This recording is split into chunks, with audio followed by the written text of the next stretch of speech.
Assalamualaikum warahmatullahi wabarakatuh. Akkam nagaa jirtu fayyaa keessanii ani nagaa kooti nageenya bilisa jiru akkasuma biras jiraatu abdii qaba. Eshi asmaan warri chaanaalii kooti faaratatan subscribe share like gochuun dagatanaa sinin jedha. Har'a mootii wanti irraa soo dhufe keessaa akkamitti qarshii keenya qabachuu dandeenya kan jedhudha. Ana yeroo baay'ee namni akka axxaruu jaalatti jechuun walitti qabuu jaalatti. Walitti qabuu jaalatti inni dammoo qarshii jaalachuu jammartee jira affaa yeroo tokko jechuudha. Jaalachuu qabaatte birri yoo birri hin jaalatini jireenya tantee tan boruu siif hin bareedu.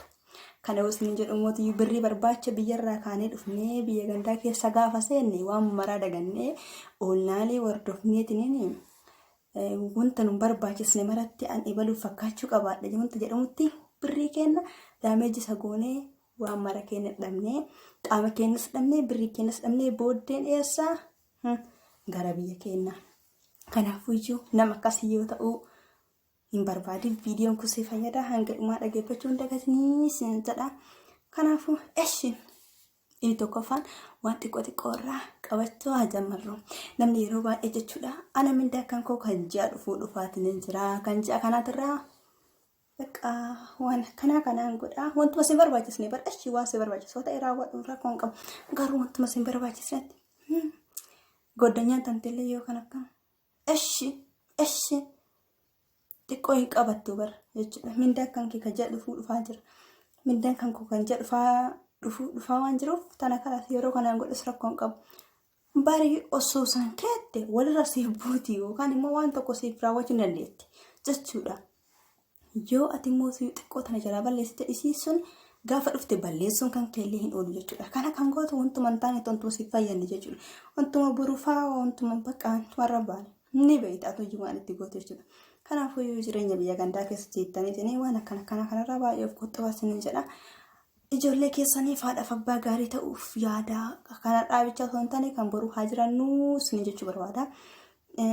Lammaffaan immoo faashinii hordofuu yookaan immoo kan akka yeroo hunda akka namaa ta'uuf yaadu kuni dhugaa jiru osoo hiriyyaan tuntee yookaan immoo namni tokko oolmaa irraa waa biteetiin jedhe ani samta akkasii bitachuu barbaada jetta akka namaan ta'in of ta'e jechuudha wanta akkasiif hin godhu. Akka namaa tajaajiltee hin mootu iyyuu hin badinis ofiisi shawwadin yeroo kan keessa hin gubin jechuudha. Qarshii kan keessa gubdee waan kan kee mara hin gubin of tajiraadhu.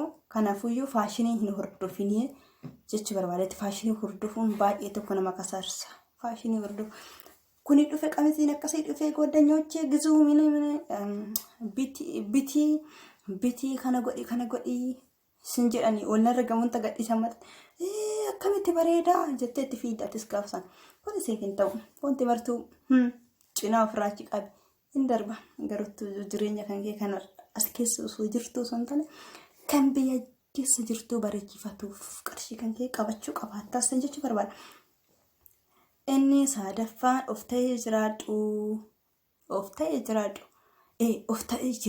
of ta'utu caala. Wantuma maraanuu akka namaan ta'uu jette akka namaa sirbaan morma nama jallisan hin jenne Oromoon duraanuu himee kana bara. Akkasii akka namaa hin ta'an jedhanii hiriyyaan kan kee waan bittee hundaayyuu bituu hin yaadin jechuudha. Minaalbaa tokko wanta gatii wanta haqimii kan keetii olii wanta humna kan keetii olii ta'uu danda'a. Osoo humni kan kee hin dandeenye waan qabdu mara itti gadi baastee waan san bitta. Minaalbaa wanti sun immoo wanta siif fayyadneefaa ta'uu danda'a. Kanaafuu waan si fayyadu yoo ta'e itti yaalii wanta maraa kan har'aatiif osoo hin taane kan boruutiif wanta si fayyadu jechuudha. Isis jamar keessattuu warri biyya alaatirra jirtan warri biyya alaabaa keessa jirtan jireenya keessan kan as keessaa kanaaf yoonnuu hin jedhina baay'ee jechuudha. Ani kana osoo hin jedhu isin jireenya keessan isiniif hin ta'e osoo hin jechuu kan koote ni argina yeroo baay'ee wanta nurra gahaatiin hin jiru dalannee waggaa meeqa jechuudha waggaa meeqa dalannee yeroo dhibba biyya alaa keessa deebina hin deebina kana kan nu godhe maaliin qarshii keenya jabeeffatu dhabuu keenya malee wanta biraatii miti jechuudha. Ilaa sitti hima ati kuma takkaan dalagi ji'aan garuu yoo walirra kaayattee hin jette akka waasii gootus hin dagatin jechuudha. Kanaafuu iyyuu qarshii kan kee jabeeffadhu waan hin taane wanta namni siin jedhe haqimee kan kee hin dandeenye mara bituu yookaan hin mootu iyyuu bakka namni dhaqee mara hin dhaqa hin jedhin jechuudha. Hin yaadin waan akkanaa jechuudha. Sammuu kan keessaa dileetti godhin of ta'ee jiraadhu. Siif hin ta'u jechuudha. Sin baasu jechuudha. Ni argita yeroo baay'ee jireenya namaa ragaatiin hin jiru. Kanaafuyyuu jireenya kan kee keessatti waan akkanaa kan irraa of qoxxabii sin jechuu barbaadetti kan boruu si kasaarsa malee kanarraa hin jiraatta. Kanarraa sanni xettee jiraachuu ni dandeessa. Garuu kan boruu argachuu hin dandeettu jireenya boruu jechuudha. Kanaafuu jireenya boruu argachuu yaadii sin jechuu barbaadetti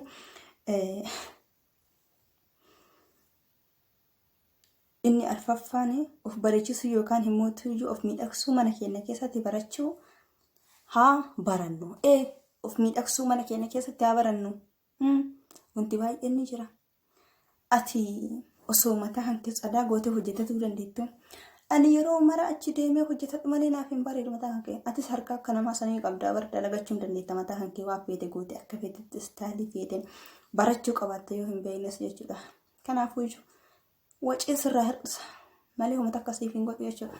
Kanaafuu yeroo baay'ee of miidhagsuus ta'ee of miidhagsuu jennu mootuu nuti bar qaqqabnu qaqqabachuu osoo hin taane kan fuula kan keessatti dibattu maraayyuu kana bichaatti baasuuf fiidde jechuudha. Kun immoo wanta faashinii hordofamuuf dhufeefaa ta'uu danda'a. Gatiin isaa waan hin qabamneefaa ta'uu danda'a. Ati garuttuyyuu kanneen diddibattee onlarratti footoo hanqee poostii gochuuf jecha gatii akkas ga'uuf bitte jechuudha. Garuu mana kan kee keessatti osoo of miidhagsite waan qabdu fayyadamtee cadaa osoo jette inshallah bishaan fuula kan kee dhiqattee sin jette ati bareeddu akka taate of hin dagatin sin jedha. Kanaafuu of miidhagsuu wanta akka dabasaa keenya dhahachuu wanta adda adda ta'uu danda'a. Keessattuu dabasaa keenya yeroo baay'ee mataa keenya harka keenya dhahachuu haa barannu. Maaliif jenna gaarii nuuf ta'a. Harka namaatti harka keenya nuuf fooyyaa jechuudha. Kanaafuu of miidhagsuus mana keenya keessatti yeroo baay'ee haa barannu. Alarraa baasurraa isin jechuu barbaadatu. Inni shanaffaan suusii adda addaa qannasuu. Suusii yoo qabaatte sin jette qannas bakka har'arraa jammarii dhiisi siif fayyadu. Suusii yoo qabaatte dhiisi. Wanti akka suusii immoo nama balleessu hin jiru. Keessattuuyyuu warra dhiiraa jechuudha.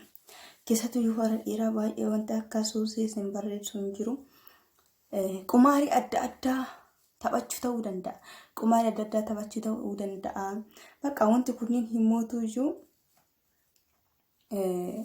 baay'ee wanta si miidhu qumaariffaan keessattuu nama miidha. Garbachuuf baay'ee nama miidha jechuudha. Kanaafuuyyuu ati birrii kan kee wantu agartee balleessuu qumaarii adda addaa suusii adda addaa fayyadamtee of miidhuu osoo hin taane qarshii kan kee qusachuudhaaf yoo barbaadde jette waan akkanaa kanneen ofirraa fageessuu qabaata. Suusii kan kee hir'isuus qabaata san jechuu barbaada. Kanaafuu suusii keenya haa qannasnu ofirraa isin jedha. Birrii qabachuuf nuuf hin ta'u jechuudha. Suusii yoo jammarree hin jette ilmaa birrii qabachuu nama danda'u mitaati. Biyya alaas jiraadhu biyya keessas jiraadhu eessas jiraadhu feetu Ameerikaa feetu Awurooppaa jiraadhu ani sun dangalchu garuttuyyuu qabachuu hin dandeettu. Gaafa suusii meeqaan xamadamtee hin jette wanti kan kee marti jireenya kan kee akka bitaaf mirga laaluu hin dagatin isin jedha. Kanaafuu isin jechuudha akkamitti akka qabachuu qabaannus jechuudha. Yeroo baay'ee qarshii keenya yoo binne waan nafsee qabu osoo hin taane waan nafsee hin qabne bituu qabaanna jechuudha. Kana yoo isin jedhu mootuu jechuun ni jira wanti akka lafaa jechuudha. Wanti akka lafaa qubii seenuun ni jira. Wanti kunniin baay'ee galii keenyas nu cammaraa jechuudha. Ati kanaafuu an fakkeenyaaf wanta nafsee qabu yoo bittee sin jette du'uun isaa hin oolu. Garuu wanta hin duune irraa yookaan wanta nafsee isaa hin qabne irraa bittee sin jette hin jiraata jechuudha. Kanaafuyyuu nafseen ilma namaatuyyuu hin duuti wanti tokko tokko barsiisa adda addaa hunda jedha jettee yoo bira hin jiraatin irraa fagoo fa'aa jiraatte wanta akkasii raawwachuus hin danda'amu. Kanaafuu ati wanta nafsee hin qabne irratti birrii kan kee yeroo baay'ee baasisan jechuu barbaada. Kanaafuu qarshii keessan qusadhaa. Qarshii yoo qabaanne hin jenne isas ga'uu dandeenya. Kanaafuu sammuun xiqqaatina sammuu haa bal'annu isin jechuu barbaada. Kanaafuu kan of dagattis viidiyoo kana dhagahi of yaadadhusan jechuu barbaada. Akkasii akka hojii oolchitan abdii qaba. Ciao. Hanga viidiyoo biraatiin walitti deebinutti nagaan naa tura. Chaanaalii kan koo subscribe, share, like gochuun dagatiin as jedha. Bye.